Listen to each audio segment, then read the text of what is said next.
all of you. Now I am here to describe relation between pi and circumference and diameter of the circle.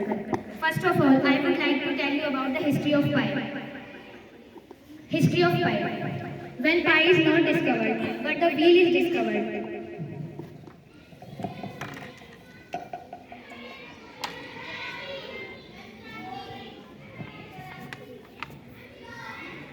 जानते हैं हमारे भारत में तब wheel की discovery हुई थी, तो जब गाड़ी बनाते थे तो व्हील था वो पूरा सर्कुलर फॉर्म में नहीं बन पाता था, वो कुछ ऐसे बन जाता था या कुछ भी होता था, वो पूरा सर्कल फॉर्म में नहीं बन पाता था। तो जो उनका सामान जब वो लेके जाते थे तो वो गिरने का डर रहता था। तो उन्होंने ये देखा कि जो सर्कल की जो डायामीटर है और जो सर्कमफ्रेंस है उसका जो रेशो अगर वो डायमीटर 7 लेते हैं और उसका सर्कमफ्रेंस 22 लेते हैं तो ये फुल सर्कल बनता है, बिल्कुल गोल में बनता है। तो उन्होंने ये देखा कि 22/7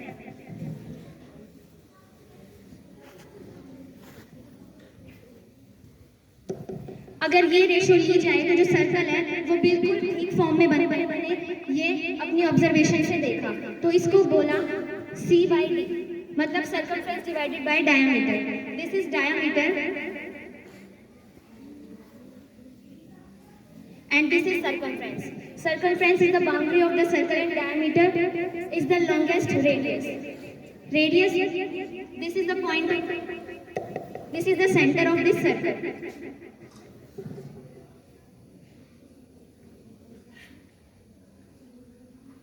And these are two radius.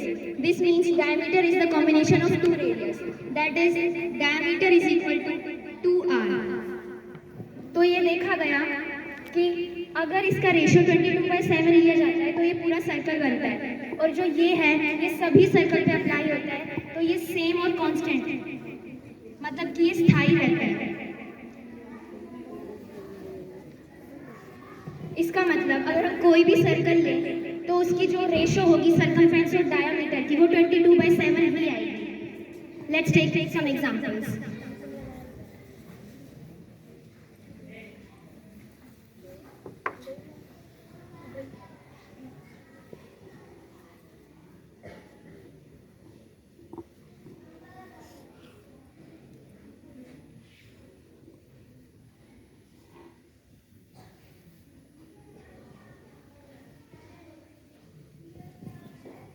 अगर इसकी हम ये रेशो निकालें, that is C/D, circumference by diameter.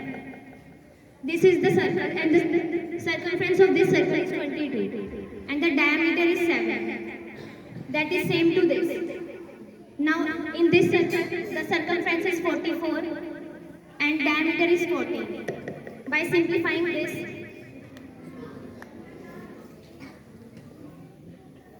we get 22/7. That means for all the circles, चाहे वो छोटा हो चाहे बड़ा हो, उसकी जो रेशो आती है वो 22/7 ही आती है। ये कांस्टेंट रहती है किसी भी सर्कल के लिए। तो ये देखा गया कि पाई C/D। अब इसको नाम पाई क्यों दिया गया?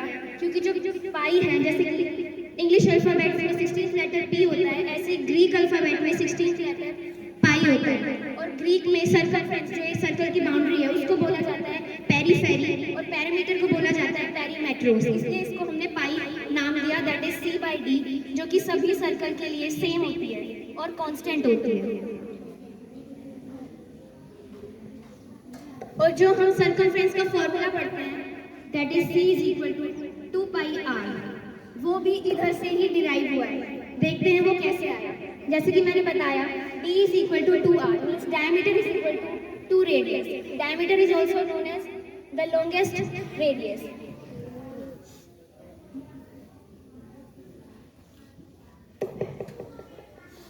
Putting this in this, C/2r, by cross multiplying, we get 2πr is equal to C. In this, r is the radius and C is the circumference. 2πr is equal to circumference of the circle. ये formula इधर से ही derive हुआ है। In this way, we can say that pi is the ratio of the circle circumference to its diameter. इसका मतलब pi इस वृत्त की, वृत्त मतलब diameter, वृत्त मतलब सर्कल, परिधि भी सर्कमफ्रेंस को ही बोलते हैं, और ये डायमीटर को हिंदी में बोला जाता है व्यास। डायमीटर को व्यास बोलते हैं और सरकमफ्रेंस को हम बोलते हैं परिधि। तो पाई जो है इस सर्कल की सरकमफ्रेंस और डायमीटर का रेशियो हमें बताता है, जो कि सभी सर्कल्स के लिए सेम है, कांस्टेंट है, that is pi is equal to C by D. From this formula germinate, that is 2 pi r is equal to C. अभी तक पाई की अप्रोक्सीमेट वैल्यू ही फाइंड हुई है, एग्जैक्ट वैल्यू फाइंड नहीं हुई है। सुपर कंप्यूटर्स भी इसकी एग्जैक्ट वैल्यू फाइंड नहीं कर पाए हैं। पाई की अभी तक 5 ट्रिलियन वैल्यूज तक निकल चुकी है, वैल्यूज अभी आ चुकी हैं। अभी हम तब भी कहीं हम पाई देखते हैं तो हम 22/7 को पुट कर देते हैं, लेकिन ये एग्जैक्ट वैल्यू पाई की नहीं है, ये अप्रोक्सीमेट वैल्यू है पाई की। और पाई की वैल्यू हम 3.14 भी पुट करते हैं। सिर्फ पाई की वैल्यू 3.14 ही नहीं होती, बल्कि ये बहुत सारी 5 ट्रिलियन वैल्यूज तक सुपर कंप्यूटर निकाल चुका है। उसके बाद ना तो ये कहीं टर्मिनेट हुई है और ना कहीं रिपीट। अब ये टर्मिनेट वर्ड क्या है? टर्मिनेट मतलब कि हमने लिया 4/2, दैट इज, इसको हमने सिंप्लीफाई किया तो ये 2 आ गया। इसका मतलब ये यहीं पे खत्म। लेकिन यहाँ पाई की वैल्यू खत्म नहीं हुई है, ये चलती जा रही है, डिवाइड होती जा रही है। इसकी 5 ट्रिलियन वैल्यूज निकल चुकी हैं। अब इसको पाई के बारे में जानने के लिए 14 मार्च को पाई डे के रूप में मनाया जाता है। इसके पीछे भी एक हिस्ट्री है और ये एग्जैक्ट टाइम 1:59 PM सेलिब्रेट होता है पाई डे।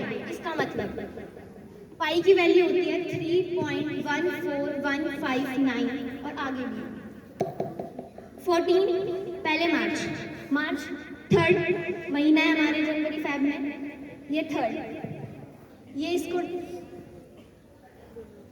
डिनोट करता है 14 मार्च, मतलब मार्च 3, 14 आगे और 1:59 इसके आगे की वैल्यू है, तो ये 1:59 PM, इसलिए इसको मनाया जाता है पाई डे को। और कुछ एडिशनल थिंग्स हैं कि 14 मार्च को जो अल्बर्ट आइंस्टाइन, जैसे कि जानते हैं बहुत ही बड़े फिजिशियन थे, उनका बर्थ हुआ था इसी डेट को 14 मार्च 1879 में। और इसी दिन स्टीफन हॉकिंग जो बहुत बड़े साइंटिस्ट थे, उनकी इस दिन मृत्यु हुई थी 2018 में 14 मार्च। ये कुछ एडिशनल थिंग्स थी जो 14 मार्च को होती हैं। Thank you.